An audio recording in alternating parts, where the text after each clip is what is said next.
ISKCON Radhagobinda মন্দির।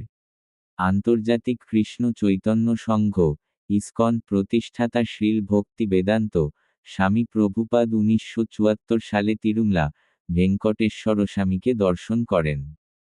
তিনি তিরুমলায় থাকা অসাধারণ সুবিধাগুলি দেখে তার শিষ্যদের বলেন যে আমাদেরও এমন মন্দির তৈরি করতে হবে যা বালাজি ভেঙ্কটেশ্বর স্বামী মন্দিরের মতো সোনার গোপুরম সহ বিশিষ্ট সুবিধা নিয়ে জ্বলজ্বল করবে। শ্রীল প্রভুপাদের আদেশ অনুসারে তার শিষ্যরা আলিপিরিতে ইসকন রাধাগোবিন্দ মন্দির নির্মাণ করেন। এই মন্দিরে রাধাগোবিন্দ ছাড়াও অষ্টসখীর মূর্তি আছে। প্রভুপাদ প্রতিষ্ঠিত ইসকন মন্দিরে ভগবদ্গীতা, ভাগবত রামায়ণ এবং মহাভারতের মতো গ্রন্থও পাওয়া যায়। এই ইসকন মন্দিরে শ্রীকৃষ্ণ জন্মাষ্টমী, রাধাষ্টমী, বলরাম পূর্ণিমা, শ্রীরাম নবমী, নরসিংহ চতুর্দশী, গোবর্ধন পূজা, গৌর পূর্ণিমা, নিত্যানন্দ ত্রয়োদশী প্রভৃতি অনেক উৎসব উদযাপন করা হয়। সকাল 8 ঘন্টা 30 মিনিটে ভাগবত প্রবচন, সন্ধ্যা 8 ঘন্টায় ভগবদ্গীতা প্রবচন। পূজার সময়সূচি: সকাল 4 ঘন্টা 30 মিনিটে মঙ্গল আরতি, সকাল 7 ঘন্টা 30 মিনিটে দর্শন আরতি, দুপুর 12 ঘন্টা 30 রাজভোগ আরতি, সন্ধ্যা 4 ঘন্টায় ধূপ আরতি, সন্ধ্যা 7 ঘন্টায় সন্ধ্যা আরতি, রাত 8 ঘন্টা 30 মিনিটে সজ্জা আরতি। ভোগের সময়সূচি: ভোর 4 ঘন্টা 15 পরমান্ন এবং দুধ দিয়ে প্রস্তুত করা ক্ষীরান্ন নিবেদন করা হয়। সকাল 7 ঘন্টা 15 ফল এবং ফলের রস নিবেদন করা হয়। সকাল 8 ঘন্টা 15 চপাটি, ভাত, ডাল, তরকারি, দই এবং রসম নিবেদন করা হয়। দুপুর 12 ঘন্টায় ঝাল, নোনতা, তেতো, মিষ্টি, তীক্ষ্ণ এবং টক এমন 6টি স্বাদের 26 ধরনের রান্না নিবেদন করা হয়। এটিকে রাজভোগ নৈবেদ্য বলা হয়। বিকাল 3 মিনিটে 30 চপাটি, ভাত, ডাল, 2 ধরনের তরকারি, দই এবং রসম নিবেদন করা হয়। সন্ধ্যা 6 মিনিটে 30 ফল এবং ফলের রস নিবেদন করা হয়। রাত 8 মিনিটে 2 ধরনের হালকা খাবার নিবেদন করা হয়। রাত 9 মিনিটে 30 দুধ নিবেদন করা হয়। কীর্তন ভজন সময়সূচি: ভোর 4 মিনিটে 30 মঙ্গলারতিতে, সকাল 7 মিনিটে 15 দর্শন আরতিতে, সন্ধ্যা 7 ঘন্টায় সন্ধ্যা আরতিতে ভক্তরা কলিযুগের ধর্ম অনুযায়ী হরে কৃষ্ণ কৃষ্ণ কৃষ্ণ হরে হরে, হরে রাম রাম রাম হরে হরে এই মহামন্ত্র গেয়ে কীর্তন করেন। মঙ্গলারতি শেষ হওয়ার পরে এই হরে কৃষ্ণ মহা মন্ত্রকে তুলসী জপমালায় 2 ঘন্টা ধরে জপ করা হয়। ইসকন মন্দিরের ভক্তরা রাধাকৃষ্ণের ভক্তিসাধনা করেন এবং অন্য শহর, গ্রাম এবং বাড়িতে হরে কৃষ্ণ সংকীর্তন করে বক্তৃতা দেন। ভক্তদের বক্তৃতার বিষয়বস্তু নিম্নরূপ: ঐশ্বর্যস্য সমগ্রস্য বীর্যস্য যশ শ্রিয়েয় জ্ঞান বৈরাগ্যশ্চৈব সন্ন্যাং ভগ ইতি গণা। ঐশ্বর্য, শক্তি, কীর্তি, সৌন্দর্য, জ্ঞান এবং বৈরাগ্য এই 6টি গুণ সম্পূর্ণরূপে যার মধ্যে উপস্থিত, তিনিই ভগবান। এই শ্লোকটি বেদব্যাসের পিতা পরাশর মহর্ষি বিষ্ণুপুরাণে উল্লেখ করেছেন। ভগবান এই পার্থিব জগতে প্রতিটি যুগে অবতীর্ণ হন। কেউ ভগবানকে অবতারণ করার নির্দেশ দেন না, তবুও ভগবান দুঃখিত জীবদের প্রতি করুণা দেখানোর জন্য এই জগতে আসেন। ভগবান কিভাবে পৃথিবীতে অবতীর্ণ হন তা নিয়ে পণ্ডিতেরাও বিস্মিত হন। শ্রীকৃষ্ণ ভগবান ভগবদ্গীতায় বলেছেন, ধর্ম রক্ষার জন্য, দুর্জনদের ধ্বংস করার জন্য এবং সাধুদের রক্ষার জন্য আমি প্রতিটি যুগে অবতীর্ণ হই। ভগবানের অবতারের বিষয়ে শাস্ত্রে বর্ণিত হয়েছে এবং তা সমস্ত আচার্য দ্বারা স্বীকৃত।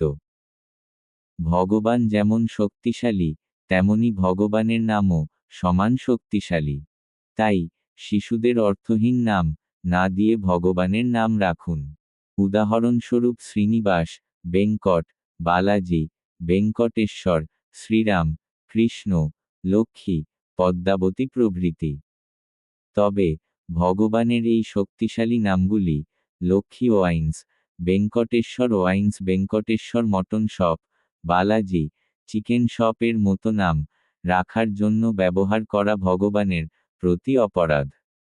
তাই ভগবানের পবিত্র নামগুলি এই ধরনের কাজে ব্যবহার করবেন না এবং আপনার শিশুদের অর্থহীন নাম না দিয়ে ভগবানের নাম রাখুন। পাশাপাশি সর্বদা ভগবানের নাম জপ করার অভ্যাস গড়ে তুলুন, বিশেষ করে হরে কৃষ্ণ কৃষ্ণ কৃষ্ণ হরে হরে, হরে রাম রাম রাম হরে হরে এই মহামন্ত্র প্রতিদিন 16 মালা জপ করুন। যদি কেউ অপরাধমূলক কাজ করে তবে সেই অপরাধের ফল শুধু তার উপরই নয়, বরং সাহায্যকারী ব্যক্তির উপরও পড়ে।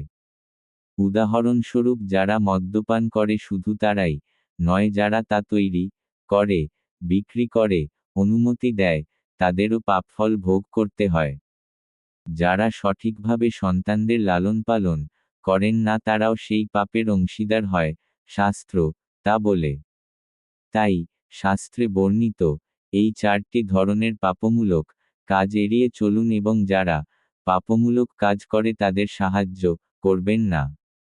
এই পাপমূলক কাজগুলি হল মদ্যপান করা, জুয়া খেলা, মাংস খাওয়া এবং ব্যভিচার করা। দুর্ভাগ্যবশত বর্তমান কলিযুগে অনেকেই মানুষকে ঠকানোর জন্য নিজেদের ভগবানের অবতার হিসেবে ঘোষণা করেন। যারা শাস্ত্রজ্ঞানহীন তারা তাদের কথা অন্ধভাবে বিশ্বাস করে প্রতারিত হন। যিনি নিজেকে ভগবান বলে দাবি করেন তার মধ্যে পরাশর মহর্ষি উল্লেখিত 6টি গুণ আছে কিনা তা লক্ষ্য করা উচিত। যে ব্যক্তি এই 6টি গুণ সম্পূর্ণরূপে ধারণ করেন না তাকে প্রতারক হিসেবে চিহ্নিত করা উচিত।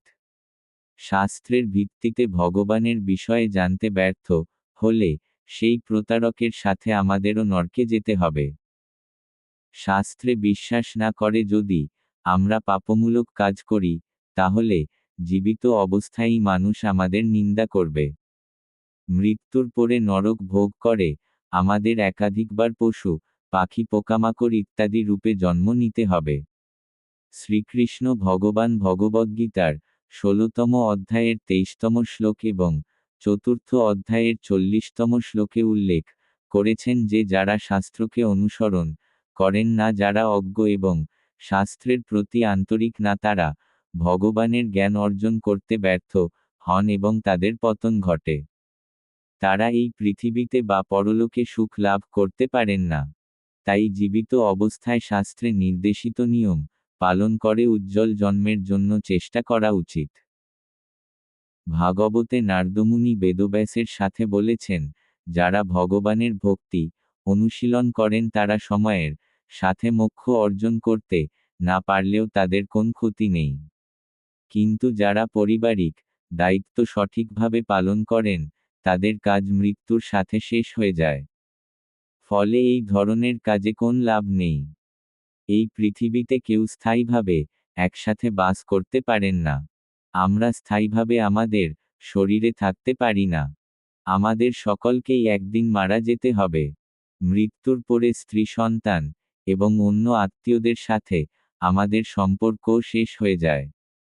সবাই একা জন্মগ্রহণ করেন এবং একা মারা যান। মৃত্যুর পরে করা পাপ বা পুণ্যের ফল একাই ভোগ করতে হবে। মহাভারতের বনপর্বে ধর্মরাজ যুধিষ্ঠির দ্রৌপদী ও ভীমসেনের সাথে বলেছিলেন, যেসব ভাই বোন স্বামী স্ত্রী পিতা মাতা ও আত্মীয়রা একতায় ভালোবাসা ভাগ করে তারা সম্পদের জন্য নিজেদের ভালোবাসার বন্ধন ছিন্ন করে শত্রুর মতো একে অপরকে হত্যা করে। সম্পদ যত বেশি অর্জিত হয় ততই তা অর্জনের ইচ্ছা বৃদ্ধি পায়। যতক্ষণ সম্পদ থাকে ততক্ষণই সম্মান লাভ হয়, কিন্তু যখন সম্পদ থাকে না তখন কেউ কদর করে না। সম্পদশালীদের নিজ সন্তানদের থেকেও ভয় থাকে, অন্যদের কথা ছেড়েই দিন। সম্পদ থেকে হিংসা, মিথ্যা, প্রতারণা, কামনা, ক্রোধ, চিন্তা, অহংকার, বিরোধ, শত্রুতা, অবিশ্বাস, হিংসা, ব্যভিচার, জুয়া এবং মদ্যপানের মতো অনেক খারাপ গুণাগুণ সৃষ্টি হয়। যে সম্পদ এত দোষ সৃষ্টি করে, তা ভগবানের কাছে চাওয়া কি ন্যায়সঙ্গত? ভাগবতে শ্রীকৃষ্ণ বলেছেন, ব্রত তপস্যা এবং পূজার মাধ্যমে আমাকে পাওয়ার পরেও যারা ভগবদ্ধাম চায় না এবং সংসার জীবনের লাভ বা ঐহিক সুখ চায় তারা দুর্ভাগ্যবান। এই ঐহিক লাভগুলি নরকেও পাওয়া যায়। ইন্দ্রিয় সুখে নিমগ্ন এমন লোকের জন্য নরকই সঠিক স্থান। একই কথা কপিল ভগবান ভাগবতে তার মায়ের কাছে বলেছেন, একজন মূর্খ মনে করে তার শরীর, পরিবার, সম্পদ এবং ঘর স্থায়ী। প্রতিটি জীব তার ইন্দ্রিয় সুখ উপভোগ করার জন্য শরীর ছাড়তে চায় না। শুধু পৃথিবীর জীবই নয়, নরকে যন্ত্রণা ভোগকারী জীবনও তাদের শরীর ছেড়ে দিতে চায় না। ভাগবতে দেবতারা মুচুকুন্দ মহারাজকে বলেছিলেন, মোক্ষ ছাড়া অন্য কোনো বর চাইলে আমাদের থেকে চাইতে পারো, মোক্ষ কেবল নারায়ণই দিতে পারেন।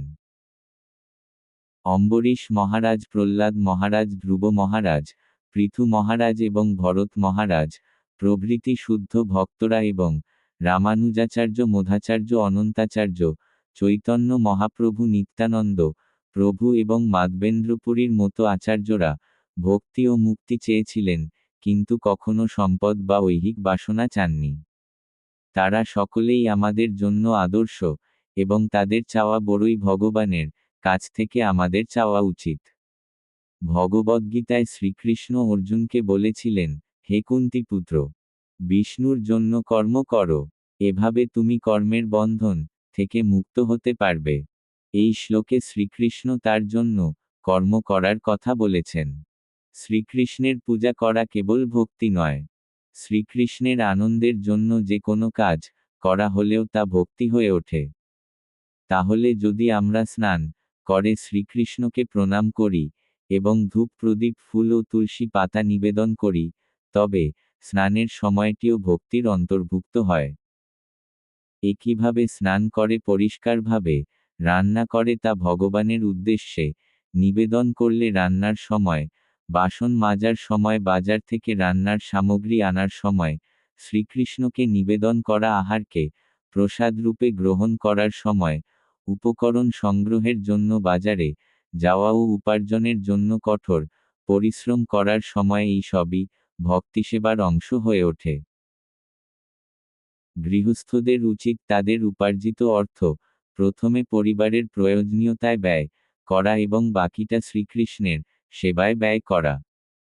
তাহলে অনুগ্রহ করে জাগ্রত হন এবং বুঝতে চেষ্টা করুন বর্তমান মানবজন্ম কতটা মূল্যবান।